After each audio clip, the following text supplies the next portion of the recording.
Quand je dirigeais le travail d'évangélisation de l'église, notre équipe s'en sortait mal et j'étais anxieuse. Puis Wu Ping a été transférée dans notre église. On m'avait dit qu'elle était croyante depuis très longtemps, qu'elle avait fait beaucoup de sacrifices pour Dieu, qu'elle avait prêché partout et affronté de nombreux dangers sans jamais renoncer. Je l'admirais énormément. Ma dirigeante a chargé Wu Ping de faire équipe avec moi pour le travail d'évangélisation, et j'ai été ravie de l'avoir avec moi. La première réunion à laquelle elle a participé est gravée dans ma mémoire. Elle a parlé des perturbations des dirigeants religieux, quand elle avait prêché l'Évangile, comment elle avait débattu avec eux, les laissant sans voix, et comment, en échangeant avec ceux qui avaient beaucoup de notions religieuses, elle avait réussi à calmer et dissiper leur confusion. Elle a aussi parlé des difficultés qu'elle avait rencontrées en prêchant l'Évangile, du prix qu'elle avait payé avec d'autres pour prêcher dans différentes régions. Et du fait que les dirigeants supérieurs l'appréciaient beaucoup, la cultivaient et lui confiaient des devoirs importants. Je pense que Wu Ping se vantait pour que les autres l'admirent. Oui. Exactement. Ce qui m'a le plus impressionnée, c'est quand elle a parlé avec émotion de l'amour de Dieu pour l'homme. En disant qu'on devait penser à la volonté de Dieu, qu'on devait prêcher l'évangile du règne, quels que soient les problèmes rencontrés, que c'était notre mission. Sur le coup, il m'a semblé qu'elle était pleine d'amour pour Dieu, et ça m'avait inspiré du respect pour elle. J'avais l'impression qu'elle avait la foi depuis longtemps, qu'elle avait compris plus de vérité que nous, que sa stature était plus grande, et qu'on avait des choses à apprendre d'elle. Puis on a commencé à faire nos devoirs ensemble. Et en travaillant avec elle, j'ai remarqué qu'elle était vraiment capable de supporter les difficultés. Elle se couchait tard pour assurer le suivi du travail et résoudre des problèmes. Elle me signalait des erreurs dans mon travail et échangeait des chemins de pratique. Quand elle prêchait l'Évangile, elle donnait des exemples, employait des métaphores, avait des propos très incisifs et réussissait à dissiper la confusion des gens. Quand elle parlait des insuffisances de son travail en réunion, elle était émue et disait à quel point elle était redevable envers Dieu. Parfois, quand les gens chargés de l'abreuvement lui posaient des questions, elle s'empressait de trouver le temps de les aider. Elle était aussi bienveillante envers moi quand je n'étais pas bien.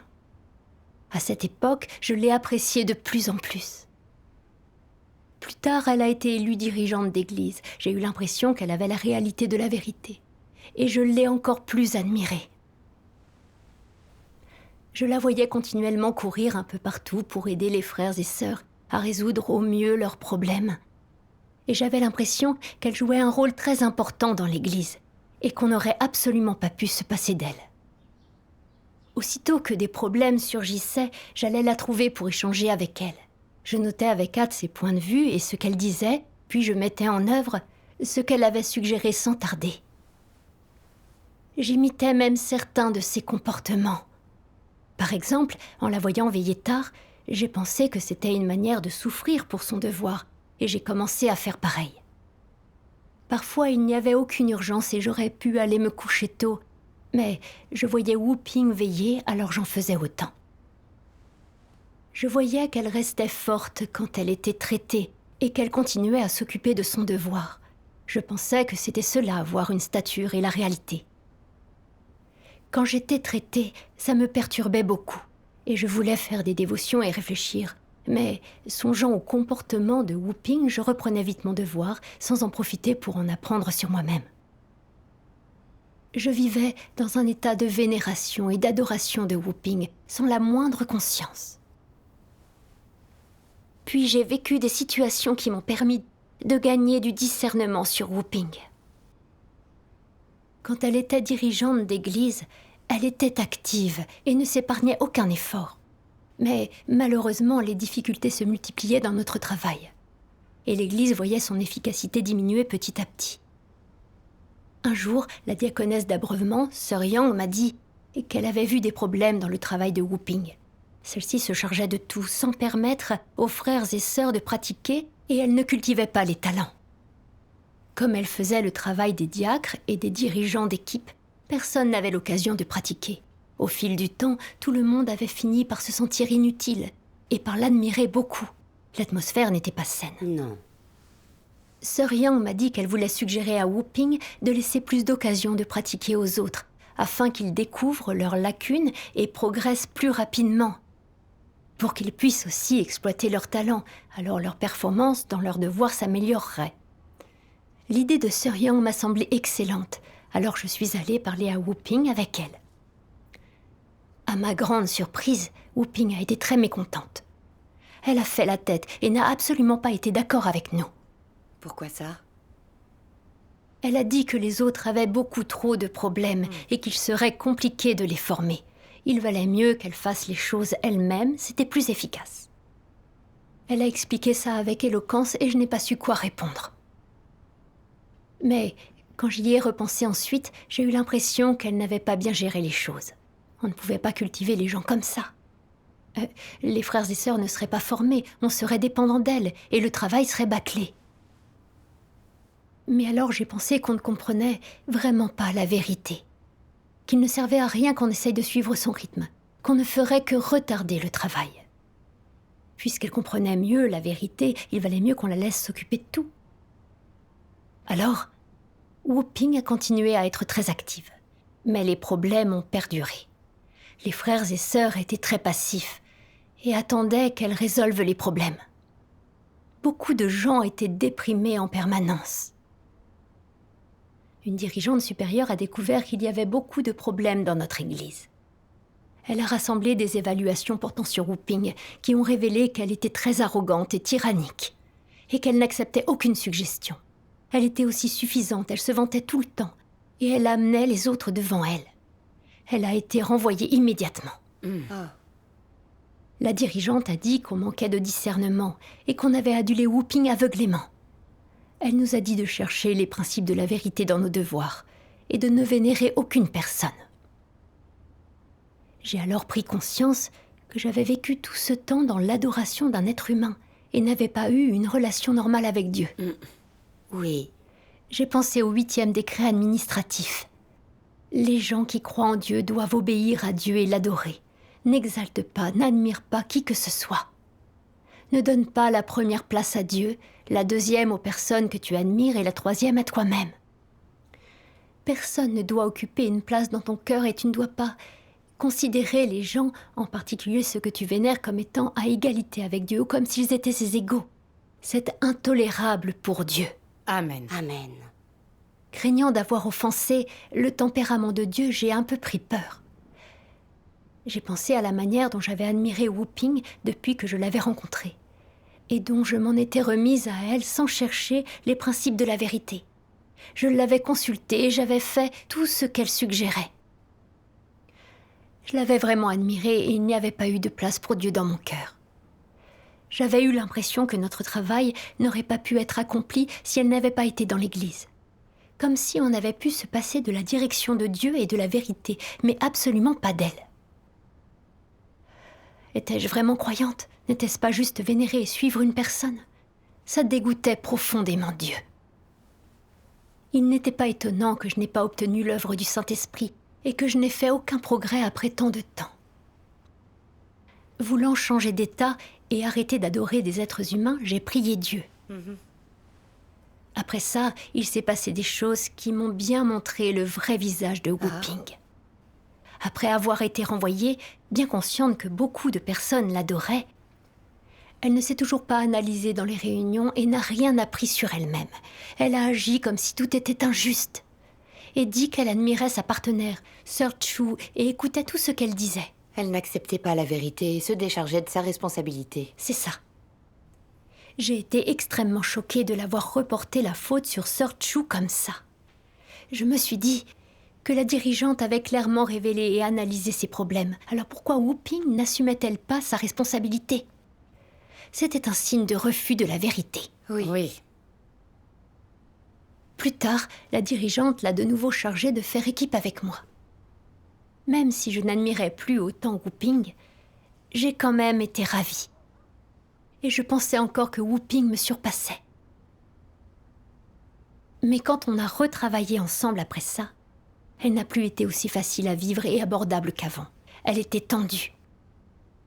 Quand on discutait du travail, elle n'écoutait vraiment aucune de mes suggestions et les rejetait souvent purement et simplement.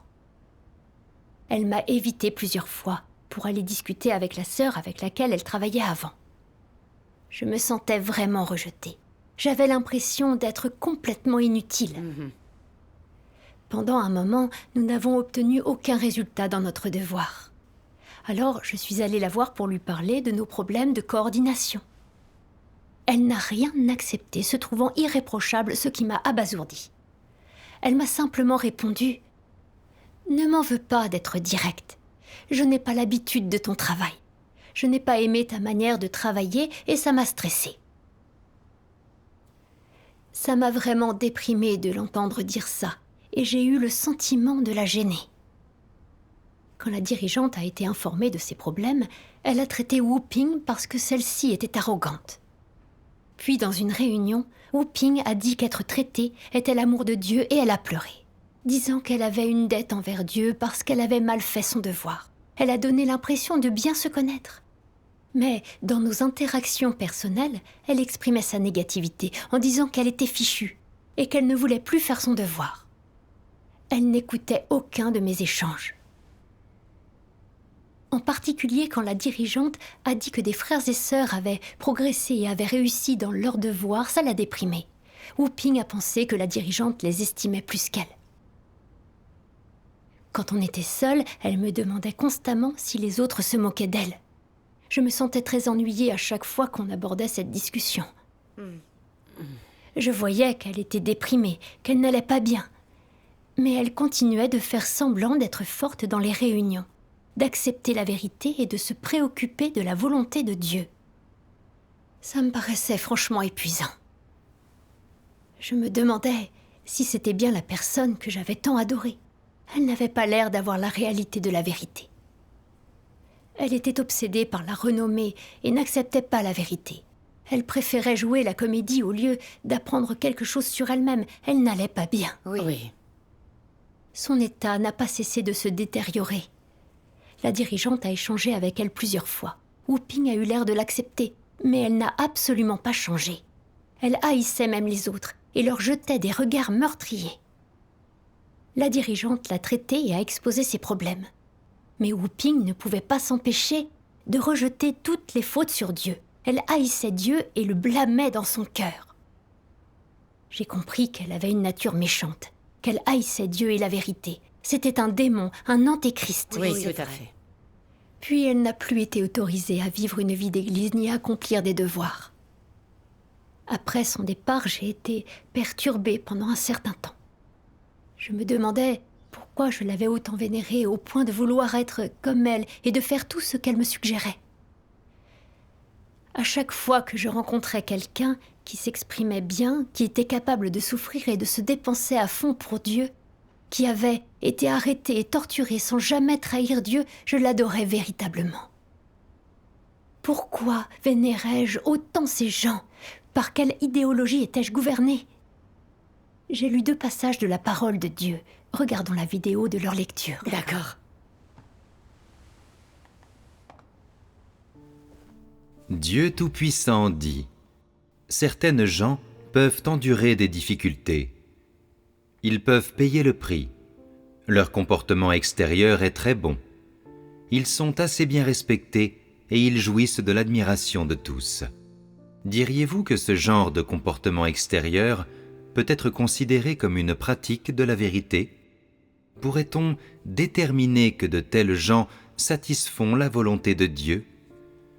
Pourquoi est-ce que, maintes et maintes fois, en voyant ce genre d'individus, les gens pensent qu'ils satisfont Dieu, qu'ils marchent sur le chemin de la pratique de la vérité et qu'ils restent sur la voie de Dieu?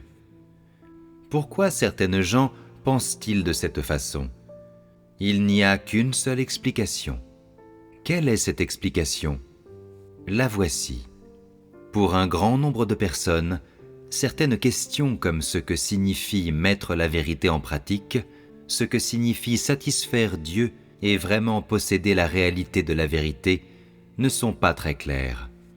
Donc, certaines personnes sont souvent trompées par ceux qui semblent spirituels, nobles, admirables et grands.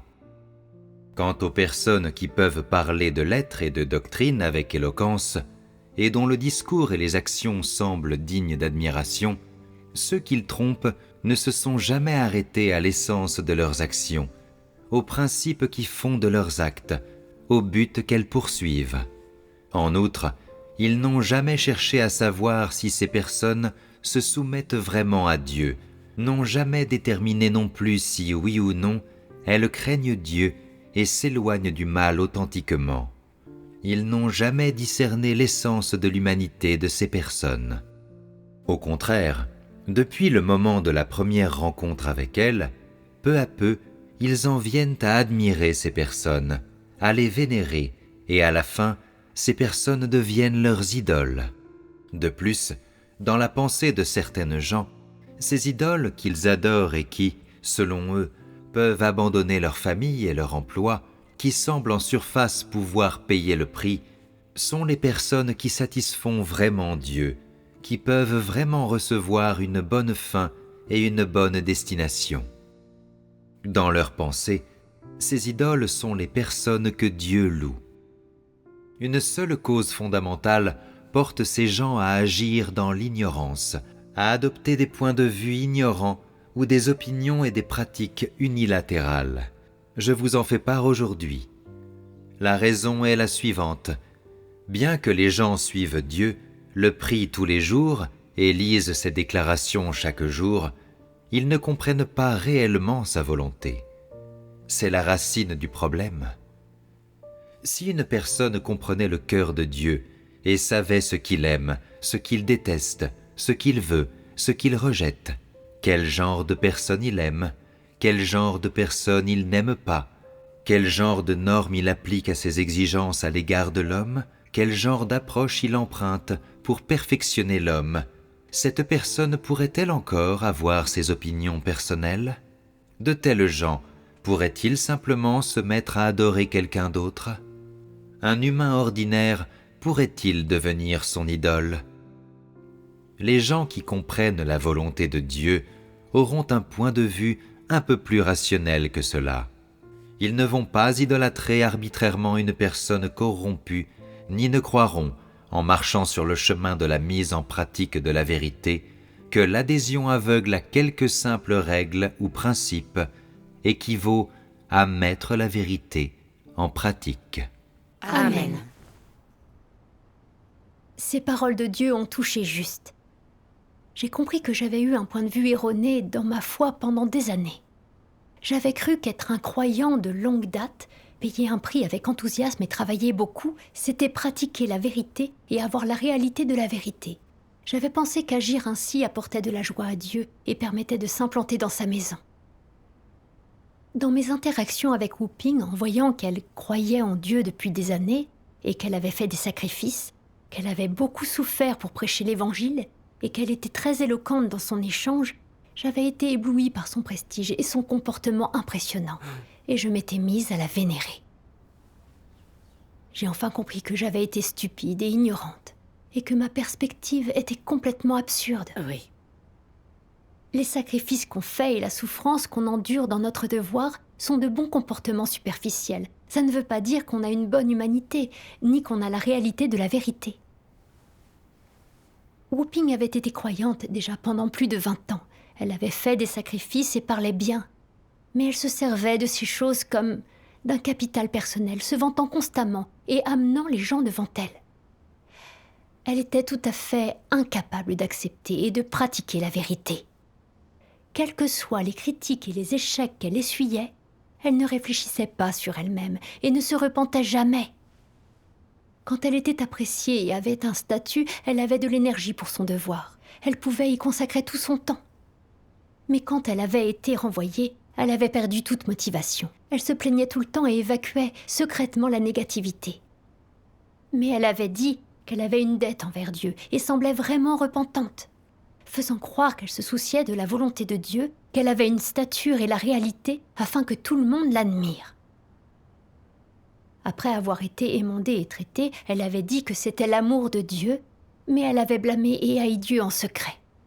N'était-elle pas un antéchrist qui haïssait Dieu et la vérité? Si.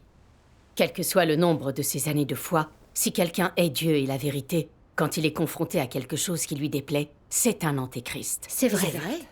Maintenant, j'ai compris que le fait que quelqu'un soit capable de faire des sacrifices et parle bien, ait de l'expérience et soit apprécié, ne signifiait pas qu'il avait la vérité. Et encore moins qu'il apportait de la joie à Dieu. Non. Même si quelqu'un croit depuis longtemps et qu'il travaille dur, s'il ne pratique pas la vérité et n'a pas changé ses tempéraments, il résiste à Dieu fondamentalement et il finira par être éliminé. Oui. Bien sûr. Ça accomplit ce qu'a dit le Seigneur Jésus. Plusieurs me diront en ce jour-là, « Seigneur, Seigneur, n'avons-nous pas prophétisé par ton nom, n'avons-nous pas chassé des démons par ton nom, et n'avons-nous pas fait beaucoup de miracles par ton nom ?» Alors je leur dirai ouvertement, « Je ne vous ai jamais connu. Retirez-vous de moi, vous qui commettez l'iniquité. » Amen. Puis j'ai pensé à ces paroles de Dieu. Peu m'importe que ton travail soit méritant, que tes compétences soient impressionnantes, que tu me suives de près, que tu sois célèbre ou que ton attitude se soit améliorée. Tant que tu n'as pas fait ce que j'ai exigé, tu ne pourras jamais gagner mon éloge. Oubliez toutes vos idées et vos calculs le plus vite possible et commencez à considérer mes exigences sérieusement. Sinon, je réduirai tout le monde en cendres afin de mettre fin à mon œuvre. Et au pire, je réduirai à néant mes années d'œuvre et de souffrance. Car je ne peux pas amener dans mon royaume ou faire entrer dans l'ère suivante mes ennemis et des gens qui empestent le mal et ont l'apparence de Satan. Amen. Je décide de la destination de chaque homme, non en fonction de l'âge, de l'ancienneté, du degré de souffrance et encore moins du degré auquel il attire la pitié, mais plutôt selon qu'il possède ou non la vérité. Il n'y a pas d'autre option que celle-ci. Vous devez vous rendre compte que tous ceux qui ne respectent pas la volonté de Dieu seront punis. C'est un fait immuable. Amen. Ces paroles de Dieu m'ont beaucoup ému. Pour déterminer la destination de quelqu'un, Dieu n'examine pas ses efforts, le travail qu'il a abattu, ni s'il s'est bien comporté, mais s'il possède la vérité. Dieu ne juge pas les gens sur leur apparence, mais sur leur essence. Il examine s'ils aiment la vérité et peuvent la mettre en pratique, s'ils se soumettent à lui et accomplissent sa volonté. J'ai compris que Dieu avait un tempérament juste et saint. Il juge les gens selon des normes et des principes sans qu'aucun sentiment n'interfère. Dieu ne décidera pas que quelqu'un est juste ou bon à cause de son enthousiasme ou parce qu'il contribue et souffre. Oui. Par ailleurs, même si quelqu'un est un croyant de longue date, a beaucoup travaillé ou est très réputé, s'il ne pratique pas la vérité et n'a pas changé ses tempéraments, il est destiné à être éliminé.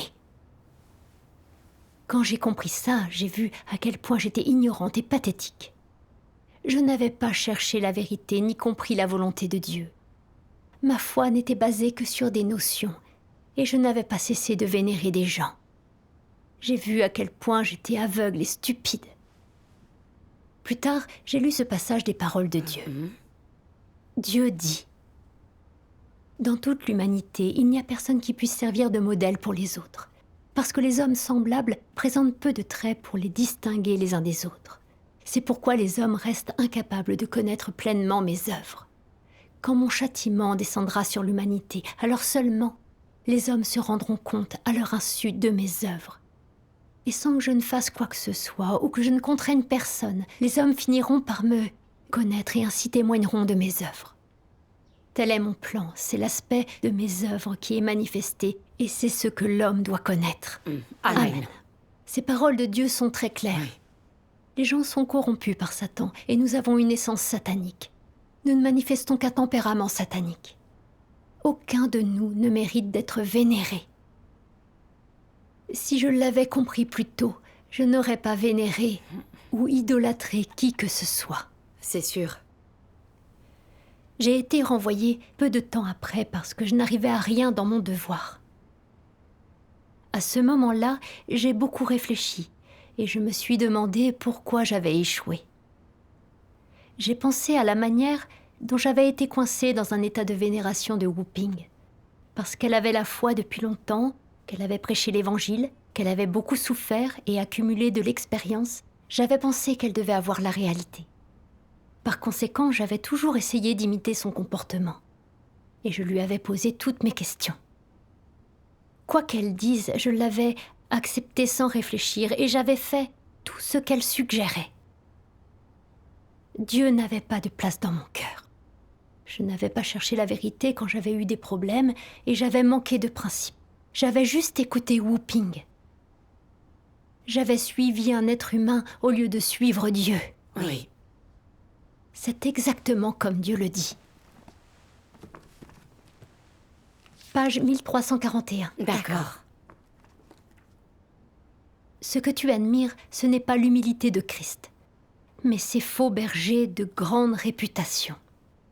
Tu n'adores pas la beauté ou la sagesse de Christ, mais plutôt ces libertins qui se vautrent dans la saleté du monde.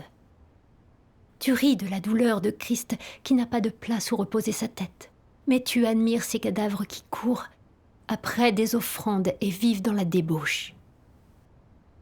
Tu n'es pas prêt à souffrir aux côtés de Christ, mais tu te jettes volontiers dans les bras de ces antéchrists imprudents, bien qu'ils ne te procurent que de la chair, des mots et du contrôle. Même maintenant, ton cœur est toujours tourné vers eux, vers leur réputation, vers leur statut, vers leur influence. Et pourtant tu continues à trouver l'œuvre de Christ difficile à admettre et tu n'es pas prêt à l'accepter. Voilà pourquoi je dis que tu manques de foi pour reconnaître Christ.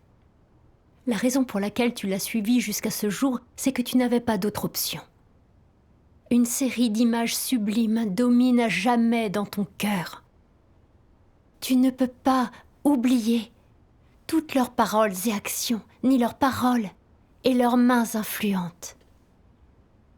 Ils sont toujours suprêmes et toujours des héros dans vos cœurs. Mais ce n'est pas le cas de Christ d'aujourd'hui. Il est toujours insignifiant dans ton cœur. Et il est toujours indigne de révérence, car il est bien trop ordinaire, il a beaucoup trop peu d'influence, et il est loin d'être noble.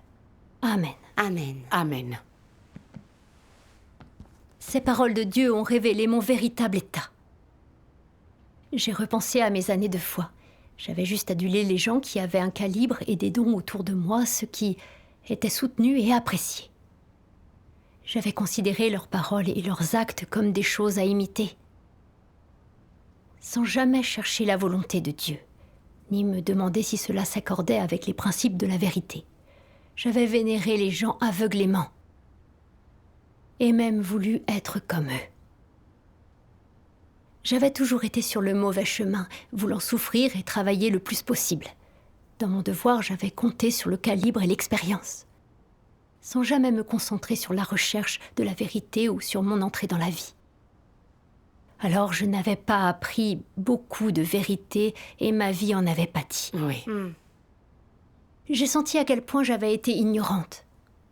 Dieu nous a donné tant de paroles et je les ai oubliées. Mais j'avais gardé à l'esprit tout ce que Wu Ping disait, toutes ses opinions, et j'avais tout appliqué sur le champ. Je m'en étais toujours remise à elle dans mon devoir. Mais Dieu n'avait pas eu de place dans mon cœur. Toute cette affaire avec Wu Ping m'a pleinement exposée. En particulier, après son renvoi, ses problèmes avaient été mis en lumière et je les avais découverts. Cela ne m'avait pas empêché de garder une haute opinion d'elle quand on avait retravaillé ensemble. J'avais continué à m'en remettre à elle. Et en ayant l'impression qu'elle valait mieux que moi. Voilà comment j'avais vu les choses. J'avais bien trop vénéré une personne. Je n'avais pas cherché la vérité dans mes interactions. Je n'avais eu aucun discernement. Je m'étais basée sur des mensonges sataniques. Oui. Quand les problèmes de Wu Ping avaient été exposés par la suite, je n'avais pas gagné en discernement. J'avais simplement continué à la suivre. J'avais donc été négative et j'avais constamment souffert.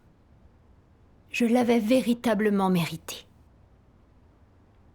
J'avais admiré Wu Ping et je m'en étais remise à elle. Et qu'est-ce que ça m'avait apporté ? De la tromperie, de la contrainte et du rejet. Oui. J'avais souffert, je m'étais sentie étouffée. Et je n'avais fait que m'éloigner de Dieu. J'avais eu la foi, mais sans m'en remettre à Dieu, sans l'admirer et sans chercher la vérité. Je n'avais fait que vénérer une personne. J'avais été une imbécile sans discernement. Cette révélation m'a incité à examiner la mauvaise voie que je suivais et à réfléchir sur mes idées erronées, ce qui m'a permis de résoudre ces problèmes. J'ai éprouvé l'importance de la recherche de la vérité. Dieu dit « Ceux qui ne cherchent pas la vérité ne peuvent pas suivre jusqu'au bout. » C'est bien la vérité. Qui ne cherche pas la vérité est destiné à être éliminé par Dieu. Je pense que mon propre échec et l'échec de la personne que j'avais admirée en sont le meilleur exemple. C'est vrai. Grâce à ton échange, je comprends qu'avoir la foi, mais vénérer une personne, c'est fondamentalement suivre Satan et trahir Dieu. Ça offense le tempérament de Dieu. Oui, c'est ça. C'est un problème très sérieux. Oui. 2 mois plus tard, j'ai fait équipe avec Wang Li. J'avais entendu dire qu'après avoir gagné la foi, elle avait renoncé à un emploi pour faire son devoir, qu'elle était vraiment capable de travailler dur et qu'elle avait un bon calibre. Elle était expérimentée en matière d'évangélisation. Je la connaissais depuis un moment et j'avais vu qu'elle se souciait beaucoup du travail de l'Église. Elle échangeait très activement dans les réunions et elle semblait à l'aise, quelles que soient les circonstances ou le nombre de gens présents. Elle parlait très calmement et sans crainte. Elle échangeait activement pour aider tous ceux qui rencontraient des problèmes et tout le monde l'appréciait beaucoup. J'avais l'impression qu'elle cherchait sincèrement la vérité et je l'admirais. Je me suis réjouie d'avoir l'occasion de travailler avec elle. Mais je me suis souvenue de mon échec précédent, de la manière dont j'avais estimé le calibre de Wu Ping, ce qui m'avait incité à la vénérer et à la suivre et avait nui à ma vie. Je savais que dans mes interactions avec Wang Li, je ne pouvais pas concevoir les choses sur la base de mes fausses idées et je devais suivre les principes de la vérité. Oui. Puisque Wang Li avait un bon calibre et une grande expérience, j'avais beaucoup à apprendre d'elle. Mais c'était aussi une personne corrompue, avec des défauts et des tempéraments corrompus. Il ne fallait pas que je la vénère. S'il y avait des erreurs dans son devoir, je ne devais pas la suivre aveuglément. Non. Je devais avoir du discernement et suivre les principes de la vérité. Oui. Plus tard, pendant nos discussions, j'ai remarqué que la plupart des suggestions de Wang Li n'étaient pas très concrètes. Avec les autres, nous pensions qu'elles ne marcheraient pas. Mais Wang Li ne voulait rien entendre. Elle se braquait dès qu'on ne partageait pas son point de vue. Alors on restait dans l'impasse, ce qui retardait le travail. Peu à peu, je me suis rendu compte que Wang Li était très arrogante et aussi têtue, et qu'elle était mécontente quand ses suggestions étaient rejetées. Elle boudait souvent, ce qui étouffait les autres. Elle perturbait l'équipe d'évangélisation et entravait les progrès du travail. J'ai parlé de son comportement à la dirigeante. Cette dernière a exposé et disséqué les problèmes de Wang Li. Ce que cette dernière n'a pas du tout accepté. Elle a ensuite été chargée d'un autre devoir. Je me suis vraiment sentie en paix quand ça s'est produit. J'ai eu le sentiment d'avoir enfin corrigé mes idées erronées et de ne plus vénérer ni suivre les gens comme je le faisais avant. J'ai été reconnaissante envers Dieu pour avoir arrangé ces situations qui m'ont permis de retenir ces leçons. Dieu soit loué. Dieu soit loué.